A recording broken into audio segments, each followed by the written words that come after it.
The Meditations of Marcus Aurelius, translated by George Long. Book 6. The substance of the universe is obedient and compliant, and the reason which governs it has in itself no cause for doing evil, for it has no malice, nor does it do evil to anything, nor is anything harmed by it. But all things are made and perfected according to this reason.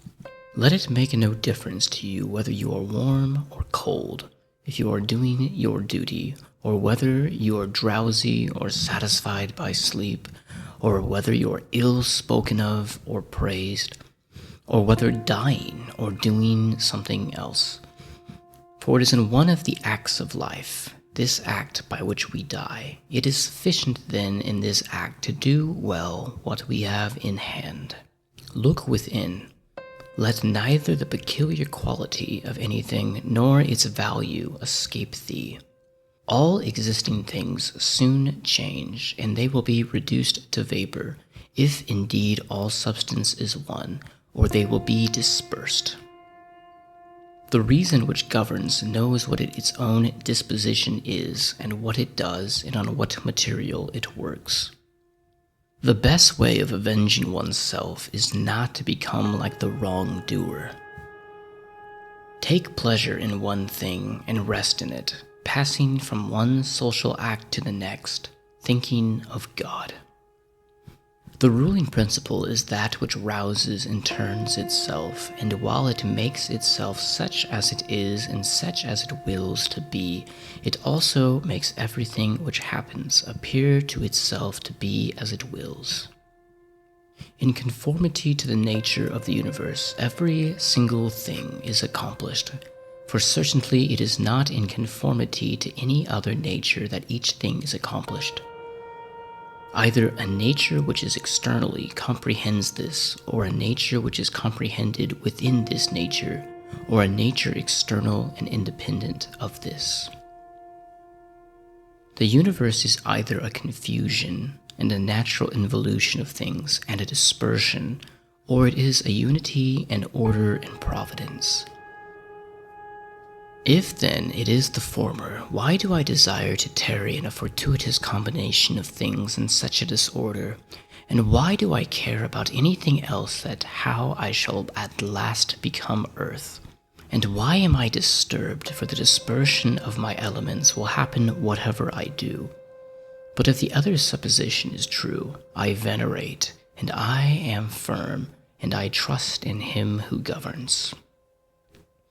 When you have been compelled by circumstances to be disturbed in a matter, quickly return to yourself and do not continue to tune out longer than the compulsion lasts, for you will have had more mastery over the harmony by continually returning to it.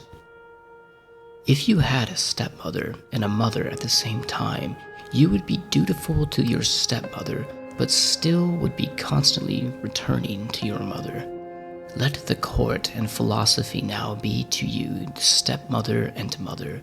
Return to philosophy frequently and repose in her, though whom what you meet in the court appears to you tolerable, and you appear tolerable in the court.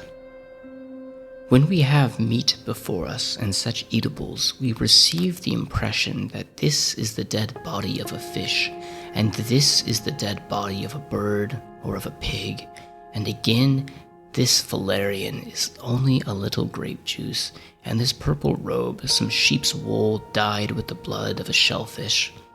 Such then are these impressions, and they reach the things themselves and penetrate them, and so we see what kind of things they are. Just in the same way we ought to act through life, and where there are things which appear most worthy of our approbation, we ought to lay them bare and look at their worthlessness, and strip them of all of the words by which they are exalted. For outward show is a wonderful perverter of reason, and when you are most sure that you are employed about such things worth your pain, it is then that it cheats you the most. Consider then what Crates says of Xenocrates himself. Most of the things which the multitude admired are referred to objects in the most general kind, those which are held together by cohesion or natural organization, such as stones, wood, fig trees, vines, olives. But those which are admired by men who are a little more reasonable are referred to the things which are held together by a living principle, as flocks, herds.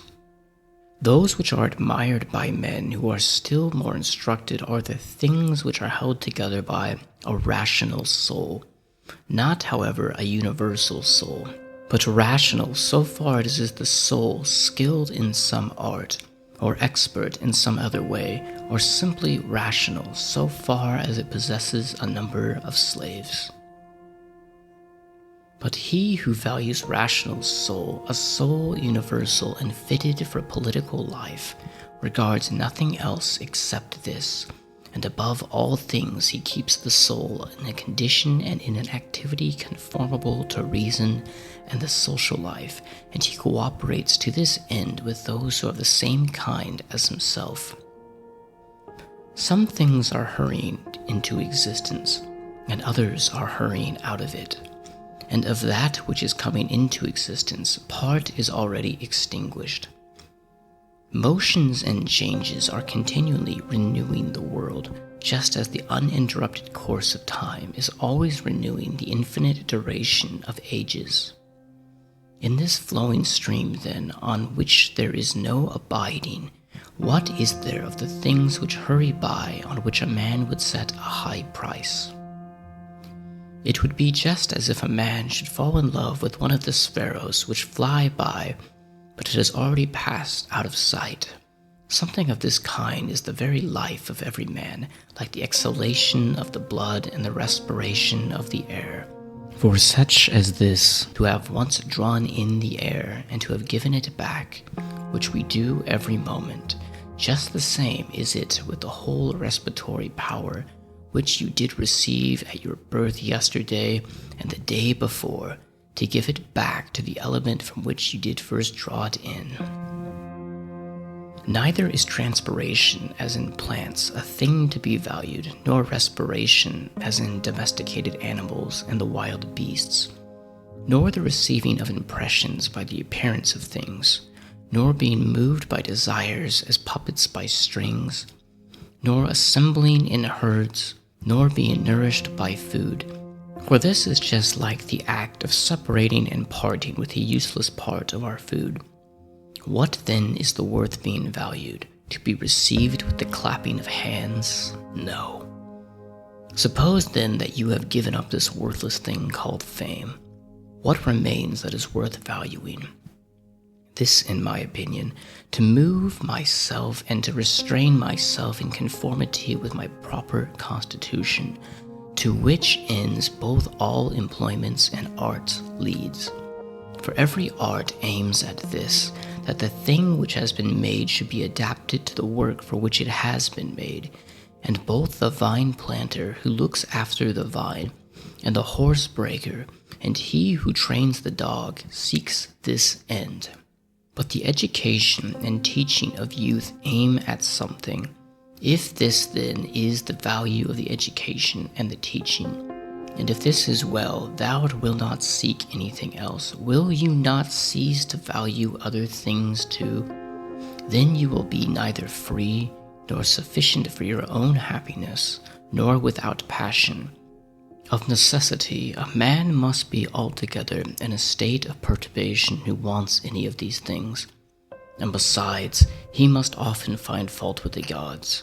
But to reverence and honor thine own mind will make you content with yourself, and in harmony with society, and in agreement with the gods, that is, praising all that they give and have ordered. Above, below, and all around are the movements of the elements. But the motion of virtue is in none of these. It is somehow more divine, and advancing by a way hardly observed, it goes happily on its road. How strangely men act! They will not praise those who are living at the same time and living with themselves, but to be themselves praised by posterity, by those whom they have never seen or will never see, this they set much value on. But this is very much the same as if you should have grieved because those who have lived before you did not praise you. If a thing is difficult to be accomplished by itself, do not think that it is impossible for man. But if anything is possible for a man and conformable to his nature, think that this too can be attained by yourself. If the gymnastic exercises suppose that a man has torn thee with his nails, and by dashing against your head he has inflicted a wound, well, we neither show any signs of vexation, nor are we offended, nor do we suspect him afterwards as a treacherous fellow. And yet we are on our guard against him, not however as an enemy, nor yet with suspicion, but we quietly get out of the way. Something like this let your behavior be in all parts of life. Let us overlook many things in which those who are like antagonists in the gymnasium, for it is in our power, as I said, to get out of the way and to have no suspicion nor hatred. If any man is able to convince me and show me that I do not think or act right, I will gladly change. For I seek the truth by which no man was ever injured, but he who is injured who abides in his error and ignorance. I do my duty. Other things trouble me not, for they are either things without life, or things without reason, or things that have rambled and know not the way. As to the animals which have no reason, and generally all things and objects, do you, since you have reason and they have none, make use of them with a generous and liberal spirit. But towards human beings, as they have reason, behave in a social spirit. And on all occasions call on the gods, and do not perplex yourself about the length of time in which you shall do this, for even 3 hours so spent are sufficient. Alexander the Macedonian and his groom by death were brought to the same state, for either they were received along with the same seminal principles of the universe, or they were alike dispersed among the atoms. Consider how many things in the same indivisible time take place in each of us, things which concern the body and things which concern the soul, and so you will not wonder if many more things, or rather all things, which come into existence, in that which is one and all, which we call cosmos, exist in it at the same time. If any man should propose to thee a question, how the name of Antinous is written, would you with a straining of the voice utter each letter? What then if they grow angry? Will you be angry too? Will you not go on with composure and number every letter? Just so then, in this life also remember that every duty is made up of certain parts. These it is to thy duty to observe, and without being disturbed or showing anger towards those who are angry, with you to go on your way and finish that which is set before you. How cruel is it to not allow men to strive after the things which appear to them to be suitable to their nature and profitable, and yet in a manner you do not allow them to do this. For when you are vexed because they do wrong, for they are so certainly moved towards things because they suppose them to be suitable to their nature and profitable to them. But it is not so. Teach them then and show them without being angry. Death is a cessation of the impressions through the senses, and of pulling of the strings which move the appetites, and of the discursive movements of the thoughts, and of the service to the flesh. It is a shame for the soul to first give way in this life, when thy body does not give way. Take care that you are not made into a Caesar, that you are not dyed with this dye, for such things happen. Keep yourself then simple, good, pure, serious, free from affectation, a friend of justice, a worshipper of the gods, kind, affectionate, strenuous in all acts. Strive to continue to be such as philosophy wished to make you. Reverence the gods and help men. Short is life. There is only one fruit in this tarrying life, a pious disposition and social acts. Do everything as a disciple of Antonius. Remember his constancy in every act which was conformable to reason, and his evenness in all things, and his piety, and the serenity of his countenance, and his sweetness, and his disregard of empty fame, and his efforts to understand things. And how he would never let anything pass without having first most carefully examined it and clearly understood it. And how he bore with him those who blamed him unjustly, without blaming them in return.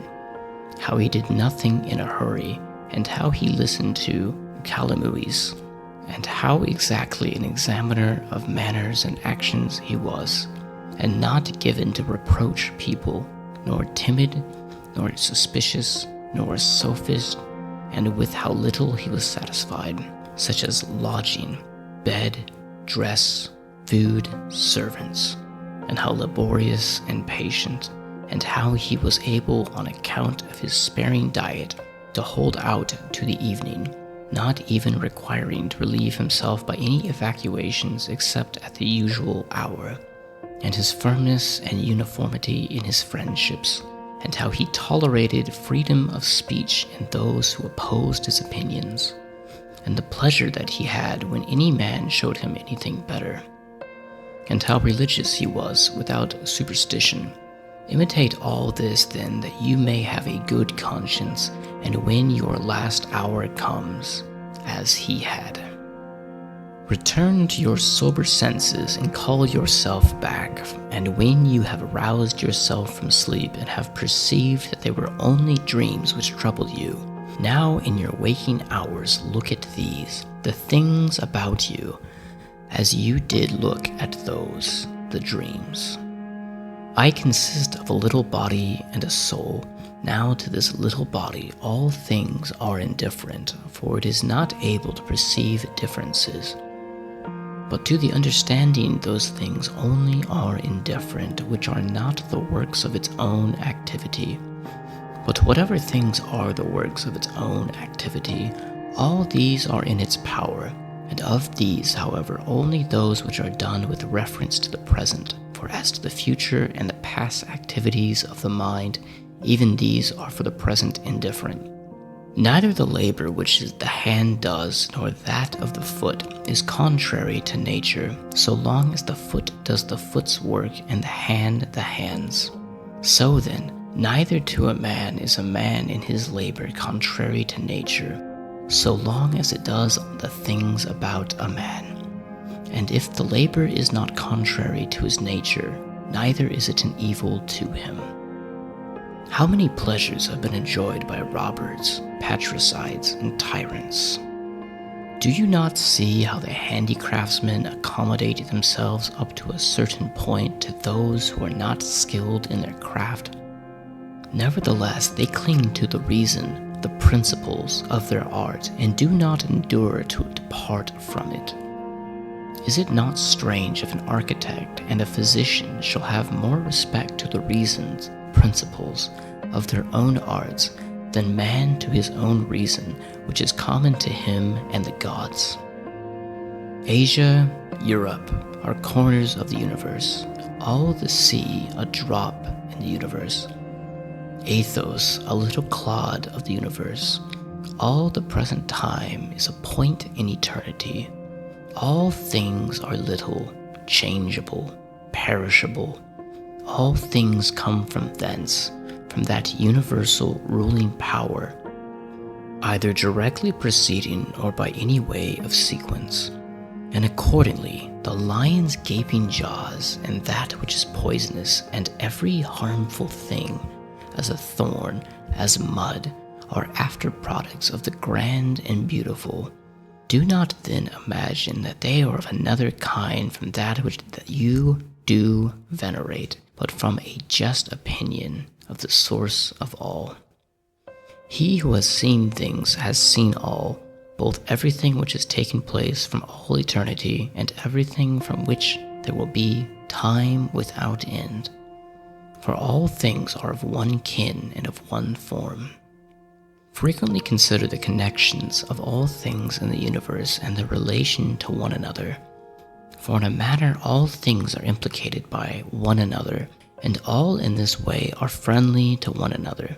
For one thing comes in order after another, and this is by virtue of the active movement, the mutual conspiratation, and unity of the substance. Adapt thyself to the things which with your lot has been cast, and the men among whom you have received your portion. Love them, but do it truly, sincerely. Every instrument, tool, vessel, if it does that for which it has been made, is made well, and yet he who made it is not there. But in the things which are held together by nature, there is within and there abides in them the power which made them. Wherefore, the more is it fit to reverence this power, and to think that if you do live and act according to its will, everything in you is in a conformity to intelligence, and thus also in the universe the things which belong to it are in conformity to intelligence. Whatever of the things which are not within your power you shall suppose to be good for thee or evil, it must of necessity be that. If such a bad thing befall you, or the loss of such a good thing, you will blame the gods and hate men too, those who are the cause of the misfortune or the loss, or those who are suspected of being likely to be the cause. And indeed, we do much injustice, because we make a difference between these things. But if we judge only those things which are in our power to be good or bad, there remains no reason either for finding fault with God or standing in a hostile attitude to man. We are all working together toward one end, some with knowledge and design, and others without knowing what they do, as men who when they are asleep, of whom Heraclitus, I think, who says that they are laborers and cooperators in the things which take place in the universe. But men cooperate after different fashions, and even those who cooperate abundantly, who find fault with what happens, and those who try to oppose it and hinder it. For the universe had need even of such men as these. It remains then for you to understand among what kind of workmen you place yourself, for he who rules all things will certainly make a right use of you, and he will receive you among some part of the cooperators, and of those whose labors conduce to one end. But be not you such a part of the mean and ridiculous verse of the play which Crippius speaks of. Does the sun undertake to do the work of the rain, or Asclepius the work of the fruit-bearer, that is, the earth? And how is it with respect to each of the stars, and they are not different, and yet they work together to the same end? If the gods have determined about me and about the things which must happen to me, they have determined well, for it is not easy even to imagine a deity without forethought, and as to doing me harm, why should they have any desire towards that? For what advantage would result to them for this or to the whole, which is the special object of their providence?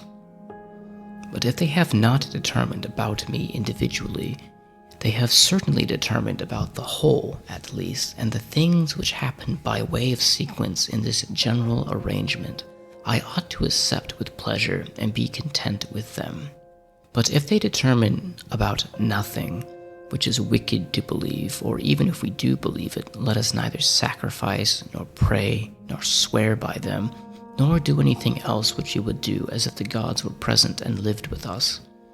But if, however, the gods determine about none of these things which concern us, I am able to determine about myself, and I can inquire about that which is useful, and that is useful to every man which is conformable to his own constitution and nature. But my nature is rational and social, and my country, my city, so far as I am Antonius, is Rome, but so far as I am every man, it is the world. The things, then, which are useful to these cities are alone useful to me. Whatever happens to every man, this is for the interest of the universal. This might be sufficient. But further, you will observe this also as a general truth, if you do observe that whatever is profitable to any man is profitable also to other men. But let the word profitable be taken here in the common sense as said of the things of the middle kind, neither good nor bad. As it happens to thee in the amphitheater and such places, that the continual sight of the same things and the uniformity make them the spectacle wearisome, so it is in the whole of life, for the things above, below, are the same and from the same. How long, then? Think continually about all kinds of men and all kinds of pursuits and of all the nations that are dead, so that your thoughts come down even to Philistin, Thebes, and Organanian. Now turn thy thoughts to other kinds of men. To that place then we must remove, where there are so many great orators and so many noble philosophers, Heraclitus, Pythagoras, Socrates, and so many heroes of former days, and so many generals after them, and tyrants. Besides these, Eudexus, Hippocrates, Archimedes, and so many other men of acute natural talents, great minds, lovers of labor, versatile, confident, mockers even of the perishable and the inferior life of man, as Menipus, and such are the like of him. As to all of these, consider that they have been long in the dust.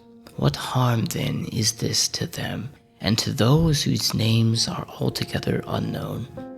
One thing here is worth a great deal, to pass your life in truth and justice, with a benevolent disposition even to liars and unjust men. When you wish to delight yourself, think of the virtues of those who live with you. For instance, the activity of one, and the modesty of another, and the liberality of the third, and some other good quantity of the fourth. For nothing delights so much as the examples of the virtues, when they are exhibited in the morals of those who live with us, and present themselves in abundance, as far as possible. Wherefore we must keep them before us. You are not dissatisfied, I suppose, because you waste only so many lytra, and not 300. Be not dissatisfied then that you must live only so many years, and not more. For you are satisfied with the amount of substance which has been assigned to you, so be content with the time. Let us try to persuade them, men, but act even against their will, when the principles of justice lead that way. If, however, any man by using force stands in your way, betake yourself to contentment and tranquility, as at the same time employ the hindrance towards the exercise of some other virtue, and remember that your attempt was with a reservation, that you did not desire to do impossibilities. What then did you desire? Some effort as this, but you attain your object, if the things to which you were moved to do were accomplished. He who loves fame considers another man's activity to be his own good, and he who loves pleasure his own sensations. But he who has understanding considers his acts to be his own good. It is in our nature to have no opinion about a thing, and not to be disturbed in our soul, for things themselves have no natural power to form our judgments. Accustom yourself to attend carefully to what is said by another, and as much as possible be in the speaker's mind. That which is not good for the swarm, neither is it good for the bee. If sailors abused the helmsman or the sick the doctor, would they listen to anybody else? Or how could the helmsman secure the safety of the ship, of those on board, or the doctor the health of those for whom he attends? How many, together with whom I came into this world, have already gone out of it? To the jaundiced honey taste bitter, and to those bitten by mad dogs, water causes fear, and to little children ball is a fine thing. Why then am I angry? Do you think that a false opinion has less power than the bile in the jaundiced, or the poison in him who was bitten by a mad dog? No man will hinder you from living according to the reason of your own nature. Nothing will happen to you contrary to the reason of the universal nature. What kind of people are those whom men wish to please, and for what objects, and by what acts? How soon will time cover all things, and how many it has covered already?